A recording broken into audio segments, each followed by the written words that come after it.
Hello student, कैसे हैं आप सब। एक बार पुनः आप सभी का आपके अपने ही चैनल शिव कोचिंग क्लासेस पर स्वागत है। जैसा कि आप लोगों को पता होगा, क्लास 12th मैथ्स में मैं इस समय पर पढ़ा रहा हूं संबंध एवं फलन।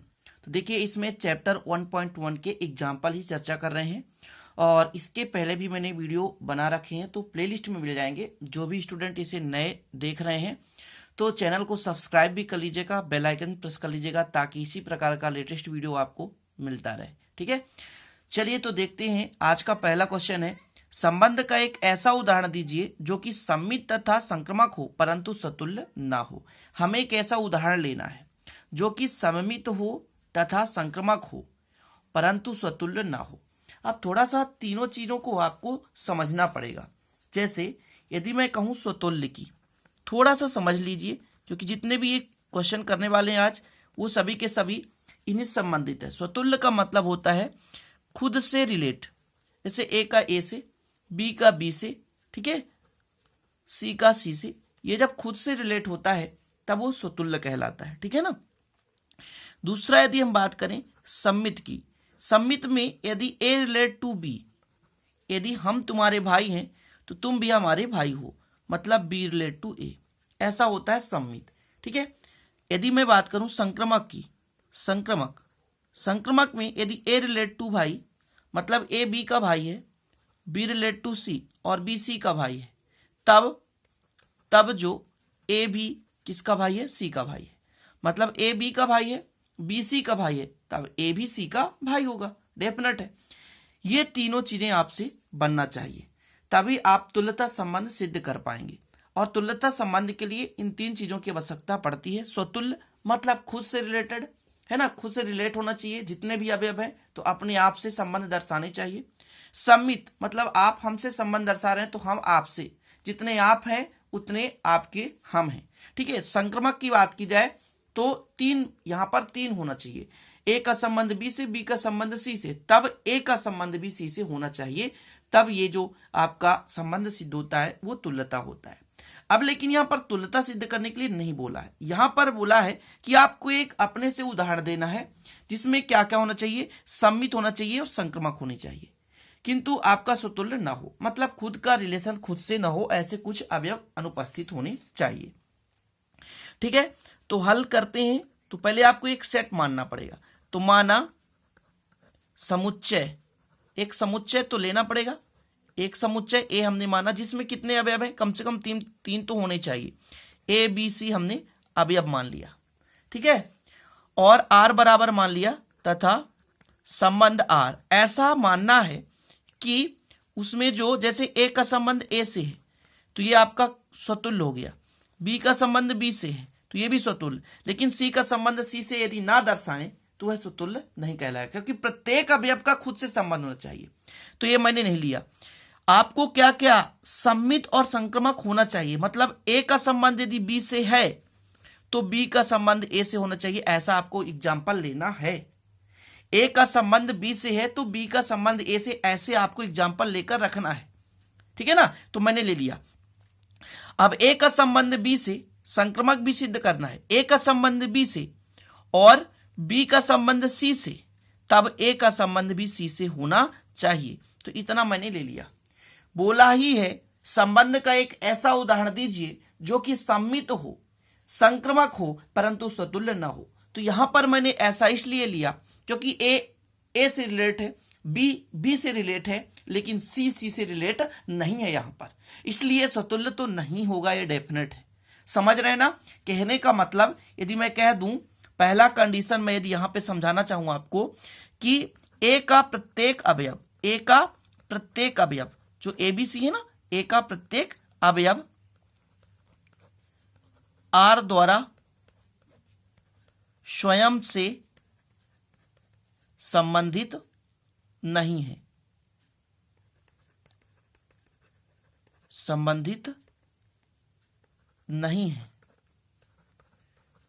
क्योंकि सी और सी नॉट बिलोंग आर। आप ही बताइए, क्या सी मैंने लिया है? नहीं। और मैंने क्यों नहीं लिया?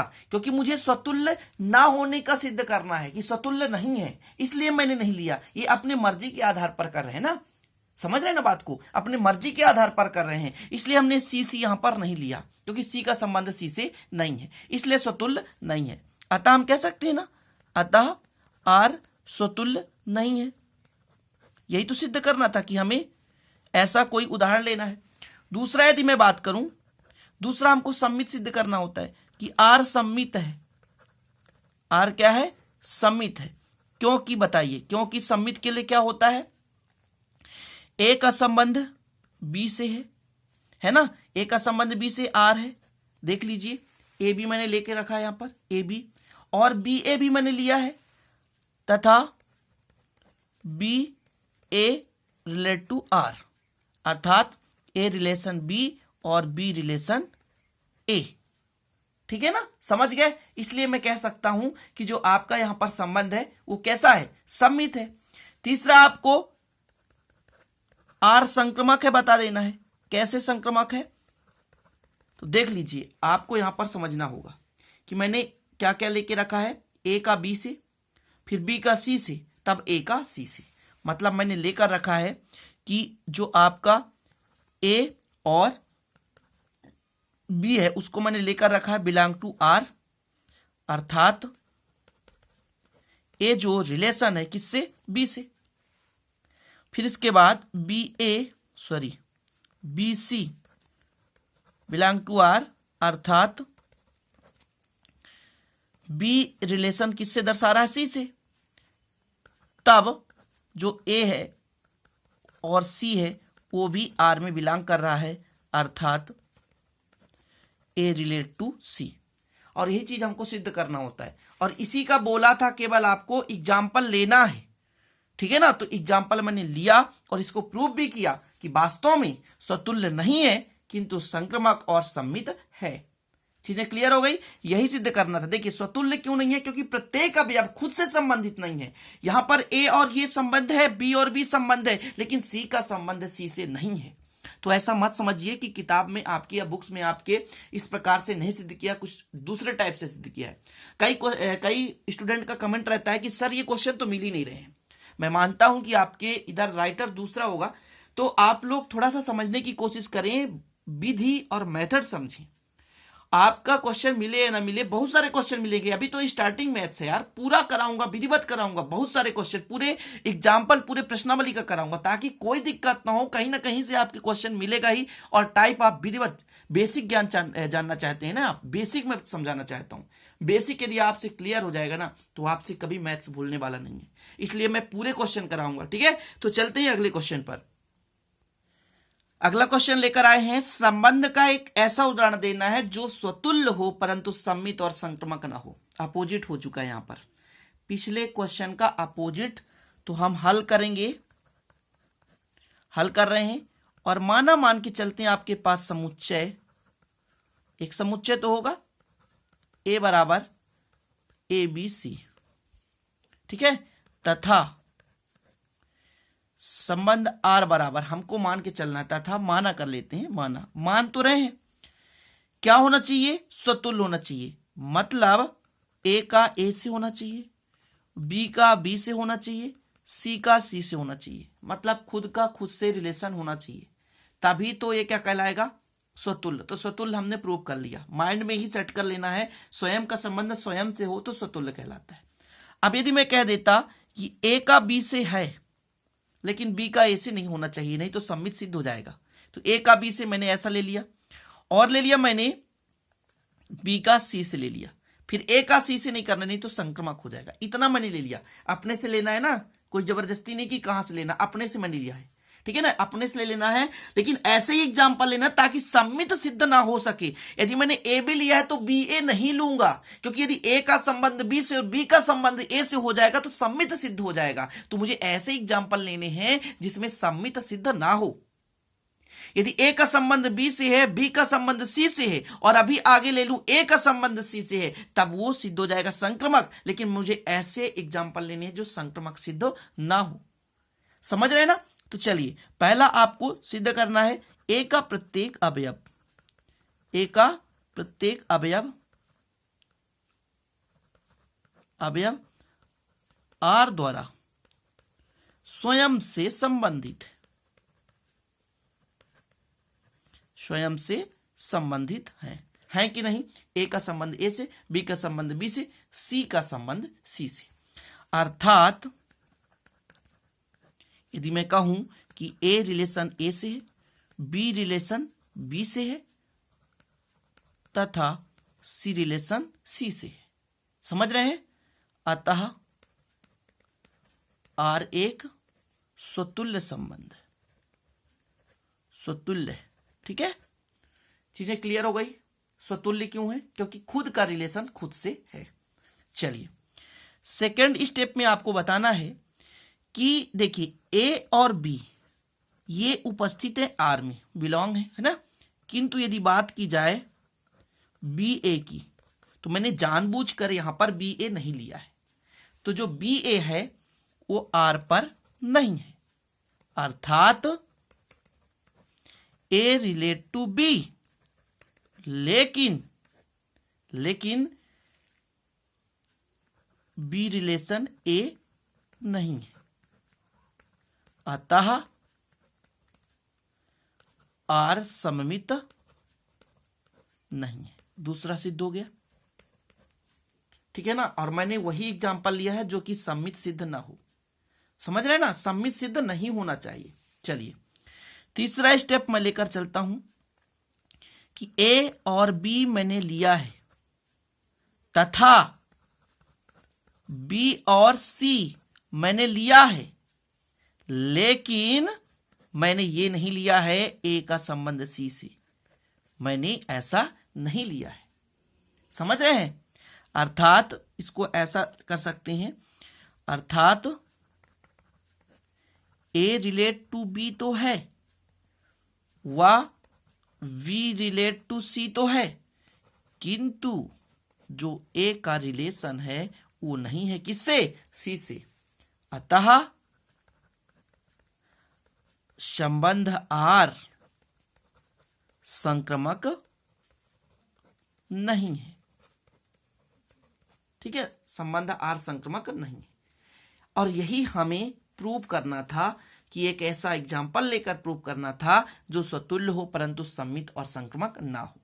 तो चीजें क्लियर हो गई ना। चलिए तो देखते हैं अब अगला क्वेश्चन। देखिए आपको तुल्यता संबंध यदि आ जाए तो आपको तीन चीजें, स्वतुल्य, सम्मित या संक्रामक, तीन चीजें आपको सिद्ध करना है। ठीक है, तो चलते हैं अगला क्वेश्चन देखते हैं। एग्जाम्पल्स हैं, विधि सब वही है। आपसे यदि एक बार मेथड माइंड में सेट हो गया ना मेरे भाई, तो कभी जिंदगी में भूलने वाला नहीं है।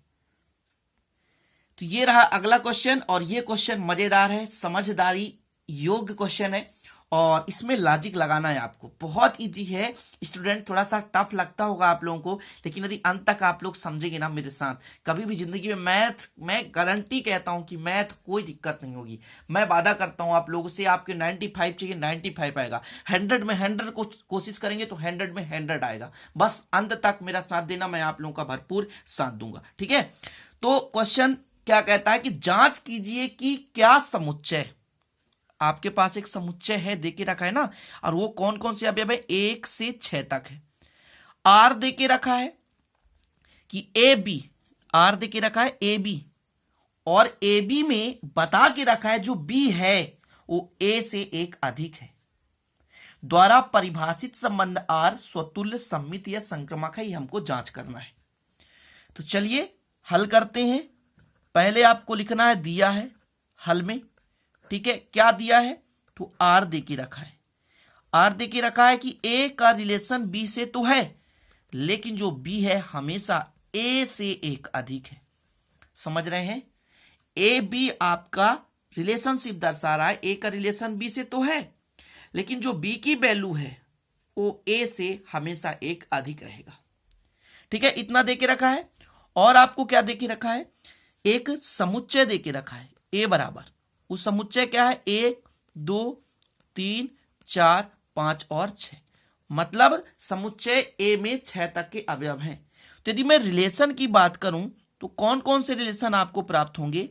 यदि मैं ए का मान 1 रखूं तो 1 धन 1 बी का मान आ जाएगा 2, आएगा कि नहीं आएगा। यदि ए का मान मैं 2 रखूं तो कितना आएगा, 3 आ जाएगा। ठीक है, फिर मैं जब 3 रखूंगा तो 4 आ जाएगा, फिर जब 4 रखूंगा तो 5 आ जाएगा, और जब मैं 5 रखूंगा तो 6 आ जाएगा। लेकिन ध्यान रहे 6 रखूंगा तो 7 आ जाएगा, जो कि इसमें नहीं है, इसलिए मुझे इतना ही लेना है। समझ गए ना? समझ गए ना कि 6 मैं नहीं ले सकता ए का मान। यदि मैं 6 यहां रख दूंगा तो बी का मान 6 धन 1 बराबर 7 आ जाएगा, जो कि इस समुच्चय में नहीं है, इसलिए ऐसा नहीं कर सकते। अब आपको पहला नंबर सिद्ध करना है। क्या सिद्ध करना है? स्वतुल्य। तो आप कोई भी अवयव उठा लें, क्या 1 का संबंध 1 से दिख रहा है, 2 का संबंध 2 से दिख रहा है, 3 का संबंध 3 से दिख रहा है, इसमें आपको निकालना है। नहीं दिख रहा है ना, तो कोई भी अवयव उठा लें। यदि हम 6 ले लिए, 6 ए में तो है, 6 ए में तो है, लेकिन यदि बात करूं कि 6 का संबंध 6 से क्या आर में है? क्या आर में है? जी नहीं है, आर में नहीं है। अतः आर जो है स्वतुल्य संबंध नहीं है, खुद का खुद से रिलेशन नहीं है, इसलिए स्वतुल्य संबंध नहीं है। बोलिए, अब कठिन लग रहा है? नहीं लग रहा है ना? क्यों? क्योंकि 6 का 6 से रिलेशन नहीं हो रहा है। और रिलेशन कैसे प्राप्त किया? हमने ए की वैल्यू रखता गया, यहां से हमने रखा तो बी की वैल्यू हमको प्राप्त होती गई, एक ज्यादा वैल्यू आ रही है। यहां से ए धन 1 से आप लोगों ने देखा, तो पहला क्लियर हो गया। अब यदि मैं बात करूं दूसरे की, मतलब हमें स्वतुल्य सिद्ध हो गया, तो हमें अब सिद्ध करना है सम्मित की।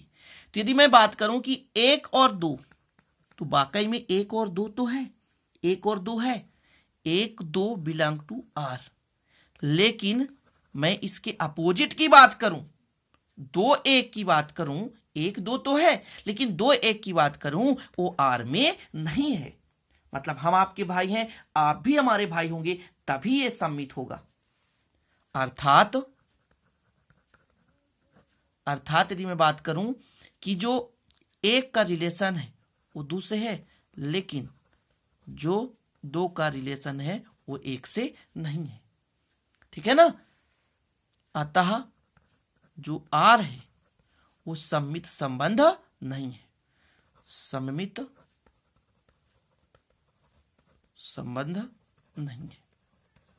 ठीक है, चलिए तीसरा देखना है आपको। यदि मैं कहूं आपसे कि 1 का संबंध 2 से है, जी हां बिल्कुल है। ठीक है ना? 2 का संबंध 3 से है, जी हां है। तो फिर क्या 1 का संबंध 3 से है? नहीं है। देखिए, यदि मैं कहूं 1 और 2 ये बिलोंग टू आर, जी हां है। वाह, 2 का 3 से, जी हां है। लेकिन जो आपका 1 और 3 है वो आर में नहीं है। समझ रहे ना बात को? संक्रमक के लिए क्या सिद्ध करना होता है? ए का बी से, बी का सी से, तब ए का सी से होना चाहिए, मतलब 1 और 3 भी होना चाहिए, जो कि आर में नहीं है। आर में नहीं है ना? अतः मैं कह सकता हूं आर संक्रमक संबंध नहीं है, आर संक्रमक संबंध नहीं है। इस प्रकार से इस क्वेश्चन में हमें क्या ज्ञात हुआ कि जो आपका संबंध आर है वो तो ना तो स्वतुल्य संबंध दर्शाता है, ना तो सम्मित संबंध, और ना ही संक्रमक संबंध, किसी प्रकार का संबंध नहीं दर्शाता। पूछा है क्वेश्चन कि आपको जांच करना है कि स्वतुल्य, सम्मित या संक्रमक है, तो बता देना है आर स्वतुल्य संबंध, सम्मित संबंध था, संक्रमक संबंध में कोई भी संबंध नहीं दर्शाता। ठीक है ना? तो काफी लंबा वीडियो हो चुका है। 3 क्वेश्चन भी यदि आप अच्छे समझ गए होंगे स्टूडेंट, तो मैं आशा करता हूं कि आगे के भी आपकी वीडियो अच्छे समझ में आएंगे। लेकिन यदि नए हैं तो प्लीज सब्सक्राइब कर लीजिएगा, बेल आइकन प्रेस कर लीजिएगा वीडियो को नोटिफिकेशन आपको प्राप्त करने के लिए। ठीक है, तो चलते हैं, मिलते हैं अगले वीडियो में नए टॉपिक के साथ। तब तक के लिए जय हिंद, वंदे मातरम।